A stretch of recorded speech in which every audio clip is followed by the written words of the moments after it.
What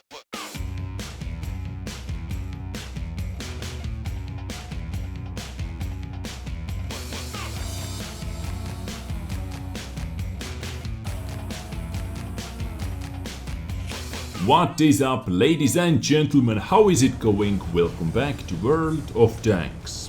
Today I decided to take a little break from the patch 9.20's test server because a lot of new information. Just let's take a little break, let's let it settle a little bit, and today I have one epic battle episode for you. Played by the DaRealCarlos or by the TheXacku or by TX today, so hopefully you are happy with TX, which is really awesome as well. And you are going to see one tank, KV-13, that I believe you haven't seen on my channel before. Or if you have, it has been so long time ago that I do not remember that you have seen any KV-13 action.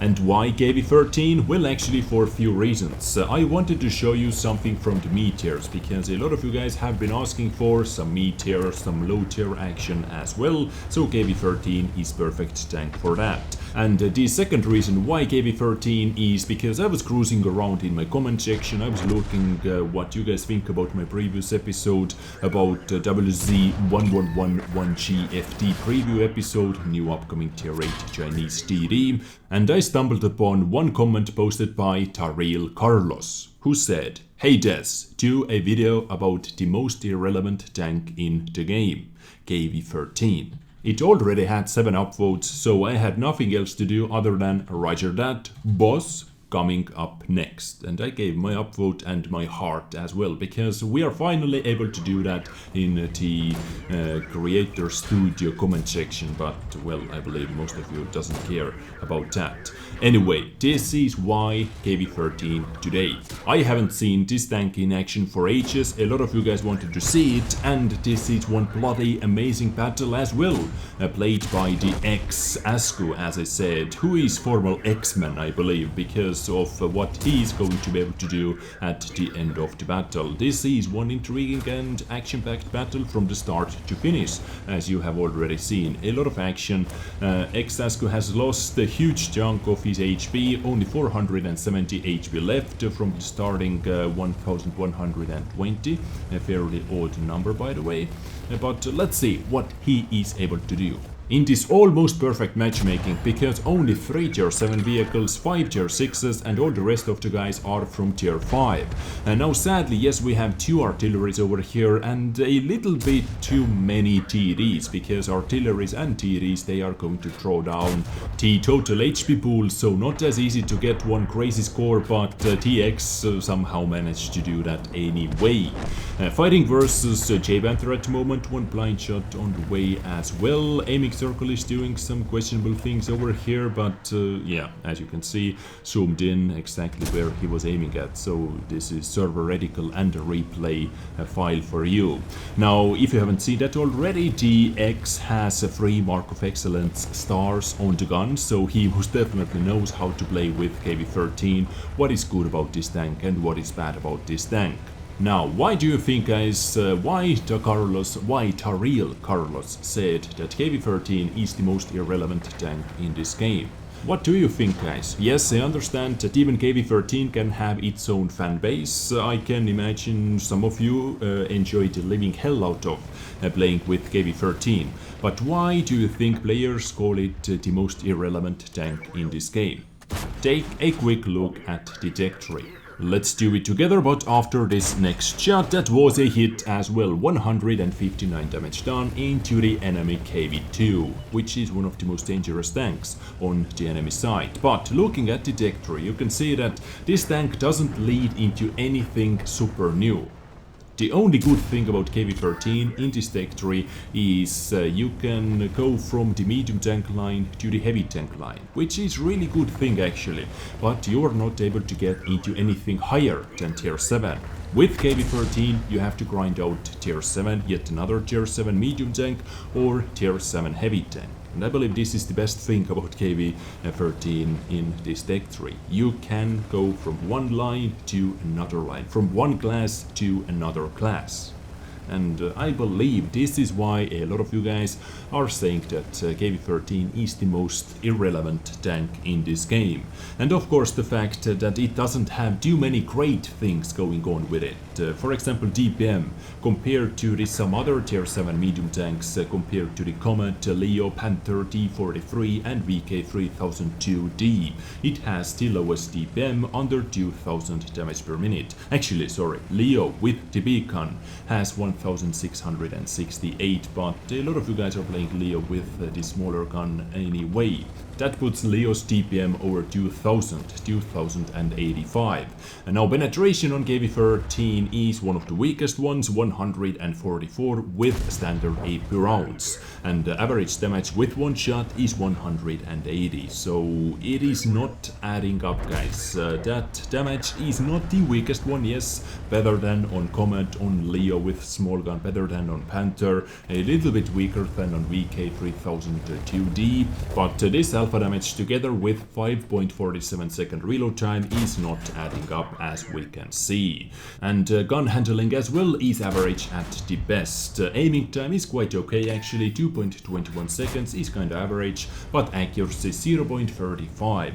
And yes, you are going to see that poor accuracy in this battle as well. You have already seen this poor accuracy in this battle. What else interesting? Contemplation -5 degrees, so one of the weakest. Okay, not as bad as on A44, which is yet another tier 7 Soviet medium tank, but A44 is back turreted tank. So 5 degrees of contemplation. I believe you have already seen TX struggling with this 5 degrees of contemplation. What else interesting? Forward speed 50 is the weakest compared to the rest of the guys I mentioned before. Reverse speed 20, engine power 600, which is okay. Power to weight ratio once again is not the best, but not the worst. It is on the weaker side once again, so this tank doesn't have too many good things going on with it. I believe the only thing I can mention over here, the only thing that stands out from the crowd is frontal hull armor and the side armor as well. So this is tier 7 TD that has, or sorry, tier 7 medium tank that has 120 millimeters thick frontal armor. That is actually sloped as well a little bit, and 85 armor on the sides and 85 in the rear. So by far this is the strongest rear armor, side armor and frontal armor as well. Okay, not the strongest frontal armor because A44 has a little bit better, but still it is amazing, and the turret is one of the strongest ones as well, with 190 and 90 millimeters thick armor. Health, as I said, 1120, quite odd number of HP, but it is quite okay, and yeah, that is it. Weakest or the lowest view range as well, 360. All the rest of the guys, they get 370 or 380. So this tank is kinda like, I don't know, bad brother to the A44 or T43. So guys, this was KV-13, a little chat about KV-13, while TX has done a lot of work on the background. What a battle this has been. Killing so many tanks. I believe this battle was 2 versus 7 at one point, so IKV did a lot of awesome work as well.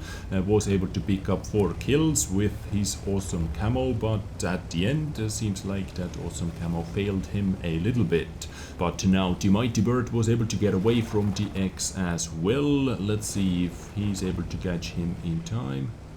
Come on, where are you, you little bastard? And hello, there it is. Once again, auto-aim.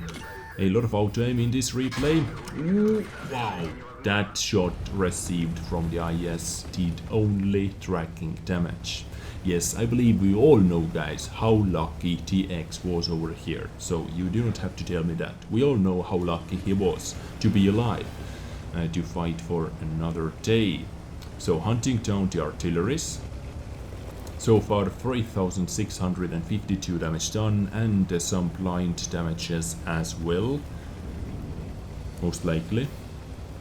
2 artilleries left, 1 IS. Now that IS should be one shot, according to the latest information, if I remember correctly.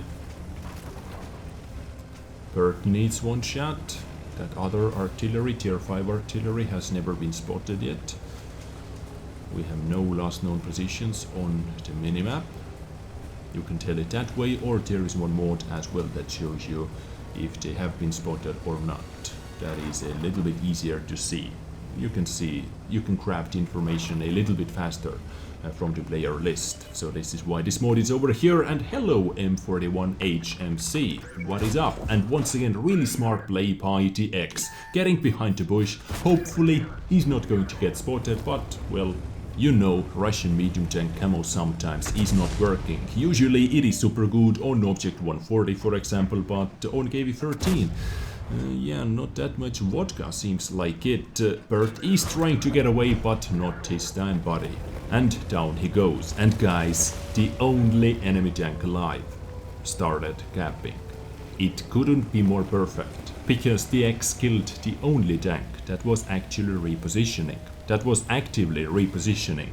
And believe it or not, but that was that mighty bird. Yes, now we know where that enemy IS is. Artillery was camping in the same position, the other artillery was camping in the same position the entire battle. And now IS, let's reposition, let's make it count. 20 seconds left on the clock. First shot missed, but you have time for 2 more shots, I believe.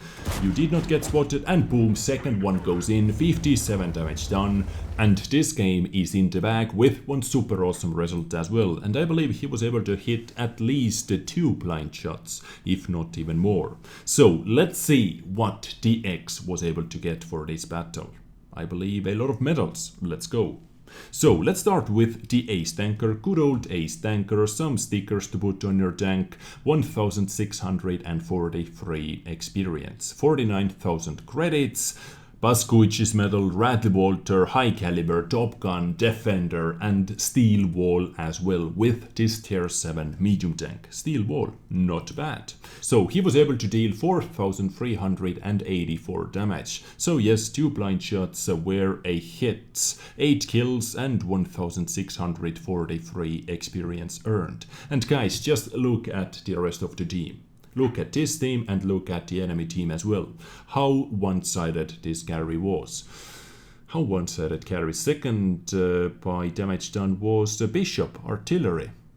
What do you say, right? On the enemy side, of course, KV-2. I believe he was able to hit, 4 shots actually, out of 9 shots fired. There is that Russian accuracy for you. So TheXacku fired 43 shots, 33 of them did hit and 28 did penetrate. Yes, he did lose a lot of credits because he fired a lot of APCR rounds at the end, but if I would be 2 versus 7 in 2 versus 7 situation, I would use a lot of premium rounds as well, of course. So I am not going to blame him. And what else interesting? Maybe 5.15 kilometers traveled, so he was repositioning a lot. He was where his team needed him the most, and at the end he was where he had to be able to win this battle, to be able to carry this battle war for his team. So awesome battle, TheXacku. Thank you for sending this one in, and I hope you guys enjoyed this battle as well today. I thank you so much for tuning in. Take care and bye.